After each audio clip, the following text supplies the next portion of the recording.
everyone, it's me, Sarah, here for another fangirl review for all of you, obviously. So today we are going to review the ever popular but very cult classic movie called Elvira Mistress of the Dark, which was released in 1988 and one of my all-time favorites. As you well know, my year is never complete with watching Elvira for Halloween time. So, as you can see, my room is decked up in Elvira, stuff. As you can see, here are some of my favorite figurines from my Elvira collection. You may see a Living Dead doll here too. And here next to me are some of my Elvira books that I have. I have here the Cruelly Yours Elvira doc biodrama book that just came out not too long ago, where she writes her memoirs and tells her a brief story about how she became the woman that we all know today.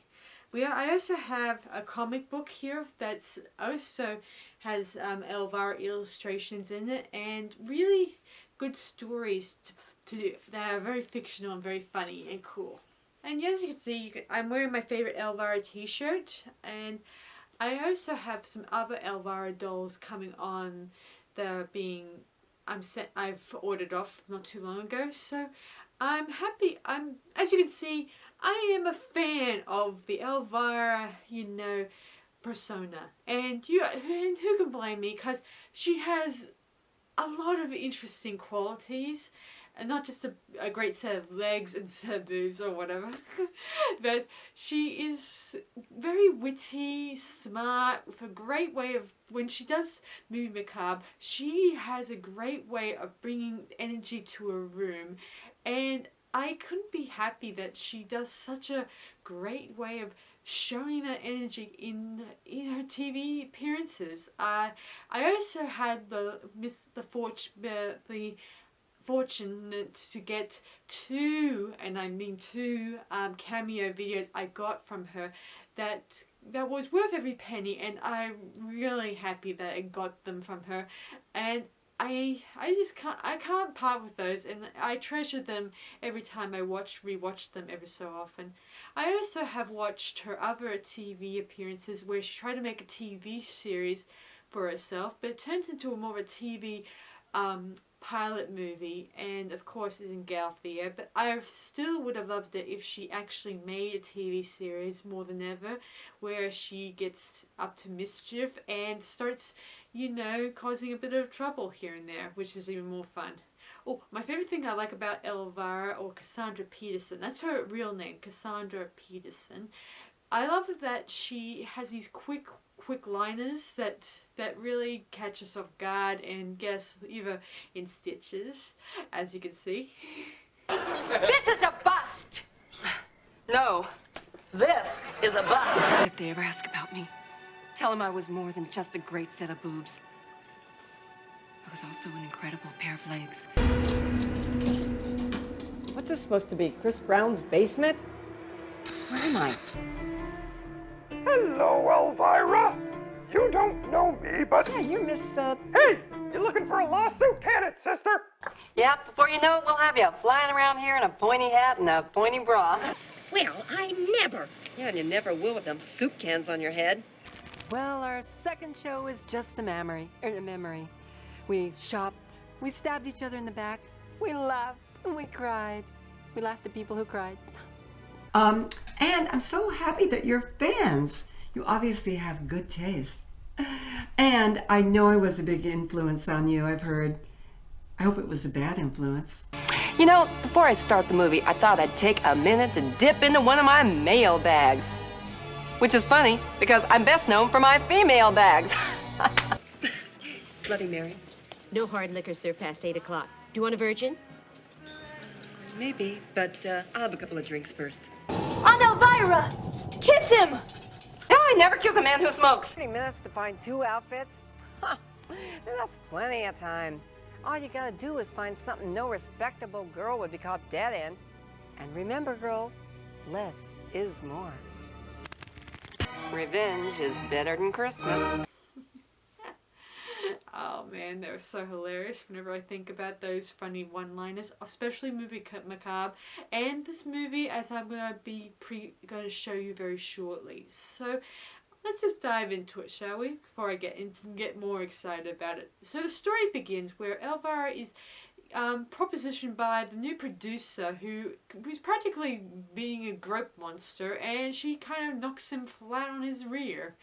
And her agent Manny, he tells her that maybe you should get back your job and stuff like that. But Elvira is keen to start her big act in Las Vegas. So these guys know Cassandra Peterson, according to her book here, she was a big dancer, and so dancing is sort of part of her in a big way.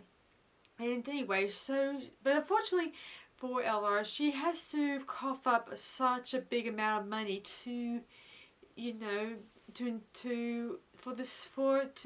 in the production. Unfortunately, she doesn't have that money, and so she gets a letter from an agent, from a lawyer, telling her that her great aunt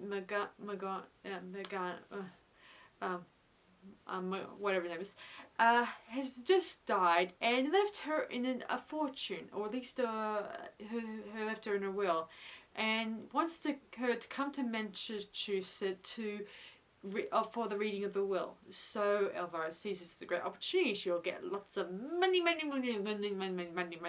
She also fantasizes that she's on a game show. It's very funny, this bit. Oh man, it's so hilarious. Oh man, it makes everyone laugh my head off. Anyway, so she heads down that way, and we get her in this beautiful black car, and it's the most memorable car. I always wanted to get a replica of this kind of car to put on my display, big time. So anyway, she heads down there to Massachusetts. It's this kind of small town that you think nothing ever happens. It's so very boring, dull, and the only thing that's fun and exciting is bowling alley. Not so fun. But when the guys start noticing Elvira, whoa, their eyeballs are falling out of their heads, literally.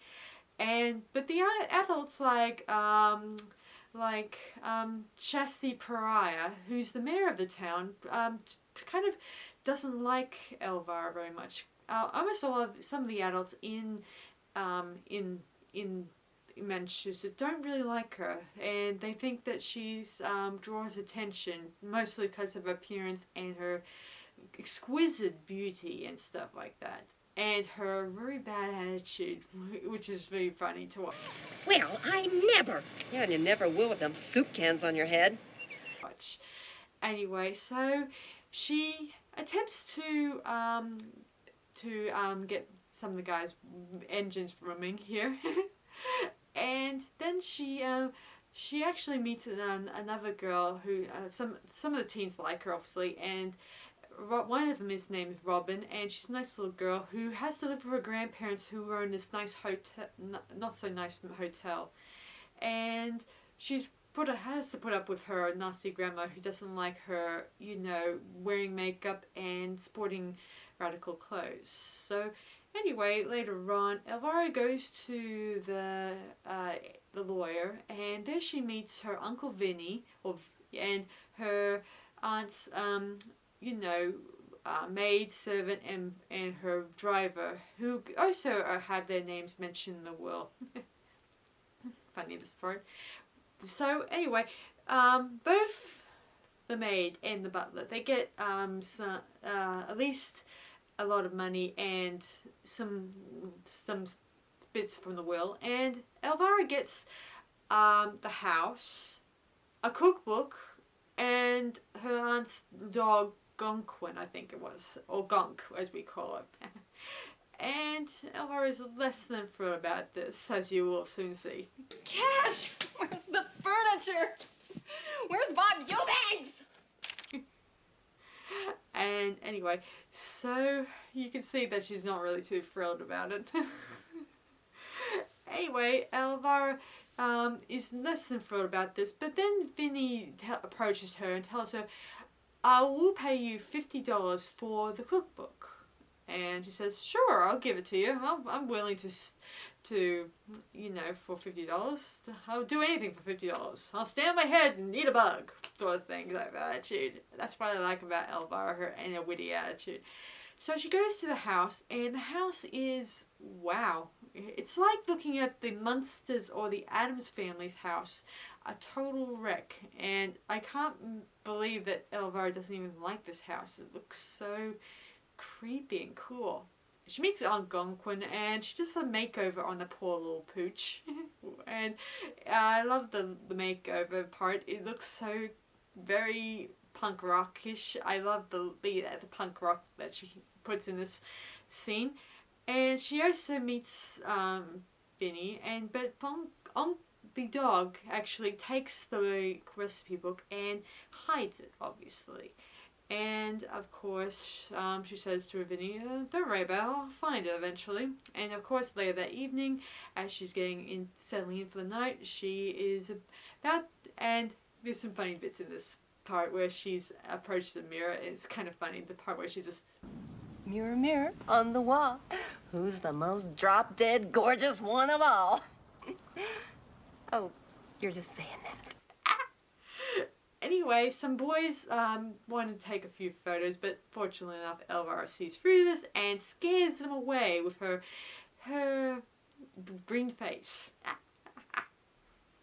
Anyway, so later on she has this dream where she sees and goes to the attic, upstairs, and sees a creepy vision of Morgana, obviously.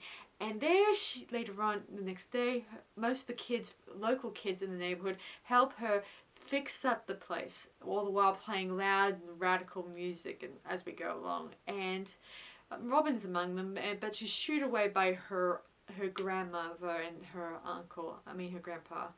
Anyway, then later on, the realtor who offers to help Elvira to sell the house, he gets a little handsy with her in the worst kind of way. But luckily, Algonquin was able to defend her by trying to bite the realtor away and all that. Anyway, it doesn't go so well, so she has to go pursue a job. And fortunately, Chastity Pariah has gone ahead and blackballed any chance of Elvira to ever get a job in that town. Even though, if she's so desperately wanting her to get rid of her, she could have actually bought the house, and then maybe that would have gotten Elvira out of her hair. Well, some people are funny that way. Anyway, so Elvira approaches Bob, a local hunk who owns a cinema, and of course, they develop a bit of a romantic, chemistry between them. Bob is sort of the dumb blonde, but not dumb blonde, but really masculine, kind of cute, boy next door type. That's such adorable, thing. Then Elvira decides to do her own movie night where she invites all the local kids. At first, because the kids who were taking photos of Elvira when she was in the nude were told if they were so much as associate themselves with Elvira, they will be expelled from school. You're looking at expelling the entire school, then you're out of the job. As my dad would say. Anyway, but luckily enough, they all decide to offer to come to Elvira's movie night, and there they have the most funnest time. You won't believe. It's such a great time. A local girl named Patty, who also has her eyes on Bob, also drops in and kind of tars and feathers Elvira during her flash dance in the scene. And Elvira wants to get even with her, along with the Chastity Pariah and the principal and the realtor. She wants to get even with every single one of them in the big twist way. Anyway, so she, later on, as she's settling in with Bob, she tries her hand at using the Morgana's recipe book, and she mistook the Latin words for being a casserole. And so she starts adding the special ingredients to it, and soon enough we get an unexpected visitor, which is also the unexpected meal, and it starts grabbing at the meat, and eventually they end up killing it through the disposal. And soon enough, Elvira Algonquin leads them up to the attic where we find a letter that belongs to, that is meant for Elvira, and we learned that Morgana is actually a witch who and Morgana and her mother were both witches, and they were trying to hide Elvira away and try to save her from her Uncle Vincent, who is also a powerful warlock, who wishes to use the magic book for summoning evil and destroying the world, sort of thing. Luckily enough, Elvira decides to not give the book up, and she even tries to use a magic spell to conjure up the money, but unfortunately you can never conjure up money thanks to a magic book, because that's, for evil purposes. Anyway, later on the next day, they're at a sort of potluck, sort of in the park, and Elvira cooks up a new stew that causes the adults in the group to. It sort of becomes an aphrodisiac and starts attacking the men, attacking all the adults, and soon enough it gets a little bit hairy. And soon enough, Vincent tells them, much later on, that Elvira is the one doing all this stuff, and she should be prosecuted as a witch.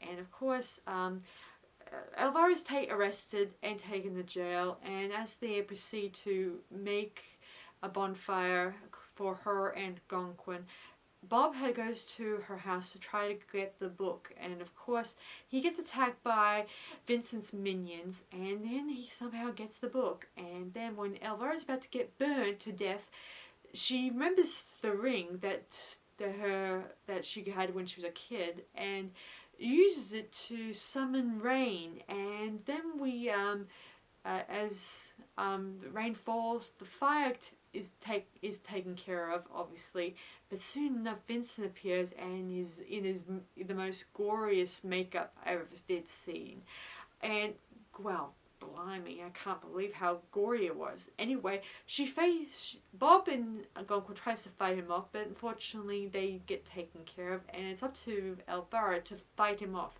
I should mention, Chassie Pariah, the lawyer, the principal, they all get turned into pigs. And I hope they stay like that, because to be honest, I think they deserve it big time. Anyway, so Elvira fights him off, and soon enough she gets to her house, her aunt's house, and they start having this major fight, and she ends up where an axe chops Vincent's hand off, which still has, he took the ring from Elvira, so she quickly plucks the ring off and defends herself, and she defeats Vincent, and soon enough Vincent is all disposed of, and the house is in disarray again, burnt to a cinder. Later on the next day, Elvira realizes that even though the insurance company will not cover acts of demons, there's no chance of her to get money from the house now. So Elvira feels like she'll never achieve her dreams. But then we see the townsfolk approach her, and she thinks at first they're going to lynch mob her, but no, in this case they said that they don't want her to go, they want her to stay, because they appreciate her, because she kind of saved their lives, and that they don't want to see her go away. Anyway, so she's kind of grateful, and also the car that was damaged, her car, was all mended, and of course the lawyer approaches her. He tells her that he's also the lawyer for Vincent's estate, and it's a very big estate, so meaning, in other words, she will achieve her dreams. And in the end, we watch as she gets her dream come true, where she performs in Las Vegas, and she gets what she wants in the end, obviously. I should mention, in an interview, Cassandra Peterson, they were running out of money in this for the final scene, and they wanted to film the Las Vegas stuff, but unfortunately they came close to running out of money. But luckily enough, they were able to get this final scene. They were going to just end it where she just dreams that she's going to get up in the fantasizes about Las Vegas and stuff like that, and stares off into the camera. But I'm glad that they didn't end it there in that scene. I was glad that they were able to end it where she was able to achieve her dream in Las Vegas in the end. It was kind of a great ending to conclude, for a great conclusion on this movie. Obviously, there's also another post-credit scene where the pigs, the Chastity Pariah and the principal and the realtor, were going to be placed. They were going to be shipped off to a meat slaughterhouse. That was so funny. Oh man, that was so cool. Anyway, then the movie comes to an end, and there Elvira says her famous line that we hear a lot in movie Macabre. Unpleasant dream. And that's the end of the movie, and oh man, every time I watch this movie on Halloween, it's just to die for. I mean, as I said before, Halloween is not complete for me if I don't watch Elvira or watch the Michael Jackson Thriller music video, or listen to Alice Cooper, you know, because as I said before, this stuff makes my day whenever Halloween approaches. So it's rather uplifting, and it has a little bit of creative value for my buck. So anyway, that's Elvira, and as I said before, I do love her in this movie a lot. I mean, I love those funny quotes, and I love her beauty and her sexy outfit and sexy costumes, and I love funny quotes she comes up with in the series, in the movie. It's just a shame that she never made a TV series or a cartoon. There was a talk about of her making a cartoon. She was talking to Shudder and Netflix about that, but it's been canned, I'm sadly to say. I would have loved it if she actually made a cartoon. I would have definitely gone to actually watch it and hoped for a season 2 out of it. Anyway, I'm going to rate this now. I'm going to rate it 5 stars out of 5.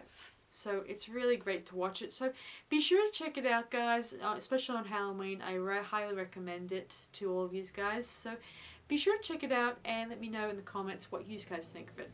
Alright, that's about it from me, guys. So I'll talk to you guys next time on FanGirl Review. Until then, unpleasant dreams.